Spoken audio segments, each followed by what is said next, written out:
It's been kind of like a good week, I suppose, if you're a supporter of anti-sexism, because we take no joy in this, was the language that was used to announce and denounce the imminent firing of American Apparel founder and CEO Dov Charney by the company's board of directors. Now, Charney's departure from the company comes with ongoing investigations of alleged misconduct and on top of multiple accusations of unwanted sexual conduct.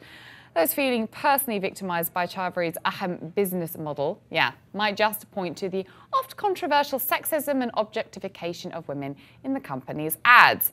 So is sexism finally actually bad for business? Livia, this was your tweet response. Was #Dov Charney fired for sexually harassing employees or for sexually harassing the public with his gross advertising for all these years? Good question. What do you think? I think it's fantastic. Did they know that my birthday was coming up? I'm just delighted. Goodbye, Dove. Hope you're watching. See ya. What a jerk. What about this? Because I was reading the statement that the board can put out, and there's no real mention in there that they're going to stop the advertising campaigning the way that kind of Dove had, conceptualized it right from the beginning, right, Nina? Right. I mean, I think that their focus is really the charges and the lawsuits that are going on, and they did say in the statement that they're going to, continue to be sweatshop free and produce everything in the USA. And I think they're just sort of hoping no one will remember how disgustingly sexist and sexual their ads are for now, that people should just be so happy that the CEO is gone that we'll just sort of shove that under the rug for now. Well, that's a good point. And Rafia, what do you think about this? Because, the allegations, obviously these new allegations, are not clear yet. We don't know what they are. But why does that already matter, do you think, if this conversation's already started? Will it matter what he actually is guilty of or allegedly guilty of if we already know he's gone? Well, I think this is a moment for feminists. I mean, the fact is that when there's advertising like this in the public sphere that objectifies women, the issue becomes it becomes a social norm. It becomes something that's acceptable. So unless feminists push right now and insist that, look, you shouldn't be apologizing and saying, we're sad to see him go. You should be very clear about the fact that this was an issue that upset a lot of people, that was something unacceptable, that feminists had called out many different times. And we need to really continue to do that so that this isn't just a change of a personality figure, but it's a change in the culture of American Apparel, in the whole public norm, that it's okay to present women in this way out to the public. That's a really great point. And actually, one of our HuffPost Live community members has just wrote this. Boring File Clerk says sexual harassment will remain in business so long as men are the majority owners. To change public opinion, we need more women in positions of power and ownership. What do you think of that, Olivia? I think absolutely, and I really hope that they do change the advertising.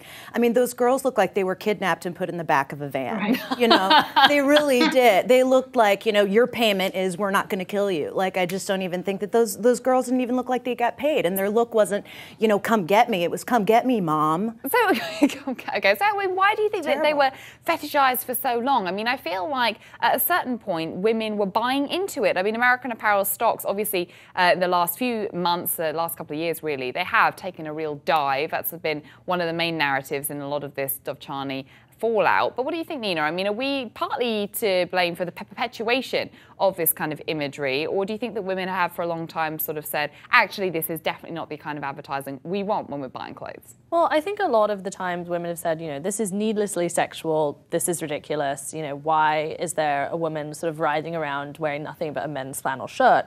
But on the other hand, what American Apparel does do quite well is they use models who are not necessarily wearing a lot of makeup, who are sort of, I wouldn't say they're natural because they're incredibly beautiful and probably, the photos have been edited. But, if a piece of clothing is see-through, you can see all the way through it. And obviously that goes into the sexualization of these women. But also, I like to know if I'm buying a t-shirt, if everyone's going to be able to see what I'm wearing underneath. And so I think, they try to have this level of transparency, literally, that some people do think is important. But the images are very sexualized. Yeah, absolutely. Well, when it rains, it pours, because conservative author George Will has been dropped by the St. Louis Post-Dispatch after his column in the Washington Post describe being a rape victim as a, quote, coveted status. Yeah, we all remember that one, don't we?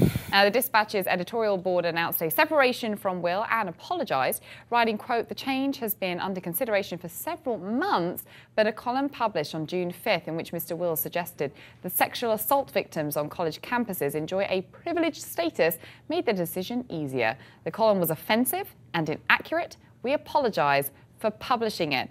Livia, what do you think? Oh, gosh. George Will, he's, you know what, conservative white men belong in the Natural History Museum with dinosaurs. They're on their way out. You know what I mean? It's like adapt or die. People are not going to accept this kind of completely isolated worldview anymore. It's ridiculous. There's a transgender person on the cover of Time. Wake up. Well, that's a good point. What do you think about this? It's the St. Louis Post-Dispatch, which is obviously fantastic. I'm so, it's great. Lots of people applauding that they made this decision. What about the Washington Post? Do you feel like they will follow suit now, that they kind of have to follow suit, that the drums have been that loud? I would be hopeful that would be the case, but I'm not entirely sure. I think, they came out with statements that were not maybe supporting him, maybe not, just saying this is an opinion piece. This isn't our opinion, this is just some man's opinion, so it's fine that we're running this. But really, I thought it was incredibly shocking, and hopefully the outrage that women and men have shown over this I hope they will follow suit. That's a good point as well, because it wasn't just women that were outraged, it was men as well, which was very heartening. Absolutely, they should be. I mean, it's just a terrible, terrible thing to say. Yeah, absolutely. Awful. Rafia, what did you think of it? Well, I think, in both the George Will case as well as, with American Apparel case, you see these men playing a very clever ethical game with kind of the post-feminist gray area, right? So you've got, George Will, who's dropped from one newspaper for doing that, but unfortunately there's not enough outcry to say that all newspapers have to drop him, because such comments like this are absolutely unacceptable. It's the same, it's the same thing that we see with American Apparel, is that, you've got a guy who's removed, but everyone's kind of very hesitant and apologetic about having to remove him for this reason. And I think that the agenda before feminists is very clear. And that agenda is that this, post-feminism and the issue of choice should absolutely not be permitted to allow people to sort of exploit vulnerable age groups among women, to exploit the fact that, rape survivors are afraid of coming out. Both of these things are happening, I think, in these cases. And it's very, very unfortunate that, the line isn't more black and white, that this thing, either George Will's behavior or Dov Charney's behavior is considered, absolutely unacceptable in any case. I think you make an excellent point, because it's the idea that if we keep talking about these people, if we keep allowing them to have column inches in space, debating whether or not something like rape or sexual assault is a coveted status, it's almost like we're allowing this to perpetuate, and we really shouldn't be. The George Will, not firing, but the end of his syndication in a column in the St. Louis Post-Dispatch was one cause of celebration, but let's not preemptively celebrate the end of sexism just yet.